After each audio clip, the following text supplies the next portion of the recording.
গত দুদিন আগে ফেসবুকে একজন ক্রিয়েটারের পেজে আমি রেসিপিটি দেখেছিলাম। উনি ইন্দুবালা ভাতের হোটেলের বিভিন্ন রেসিপি নিজে উপস্থাপনা করে দেখান। তাতে করে সব রেসিপিগুলোই আমার খুবই ভালো লেগেছে। তার মধ্যে কলমি শাকের রেসিপিটা আমার একদম মন কেড়ে নিয়েছিল।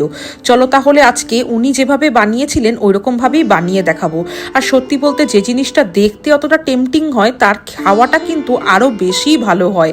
তো যার কারণে আমার মনে হয়েছিল রেসিপিটা কিন্তু অনবদ্য হবেই হবে, যেমনি ভাবা তেমনি কাজ। চলো তাহলে কি করে বানিয়েছি শেয়ার করি।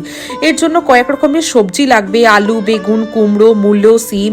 আর বলে রাখি শীতকাল তো চলেই আসছে, মূলো আর সিমটা কিন্তু বাজারে এখন পেয়েই যাবে। এই দুটোকে অ্যাড করতে কিন্তু একদম ভুলবে না। প্রথমে আমি কড়াইতে একটু তেল দিয়ে কিছু মুসুর ডালের বড়ি ভেজে নিয়েছি। তোমরা চাইলে এখানে ছোলার ডাল কিংবা বিউলির ডালের বড়িও দিতে পারো, তাতেও ভালো হবে।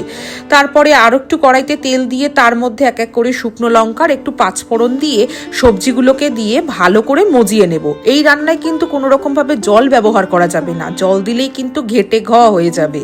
তারপরে সবজিগুলো মোটামুটি মজে এলে তারপর শাকটা দিয়ে ভালো করে নাড়াচাড়া করে নেব। শাকটা একেবারে মিহি করে কুচানোর দরকার নেই, একটু মুখে পড়লে বেশ লাগবে।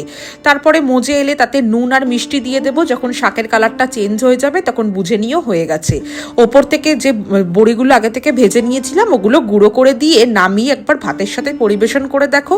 এটা যা দুর্ধর্ষ খেতে হয়েছে, অন্য রেসিপি তো এর কাছে একদম ফেল হয়ে যাবে।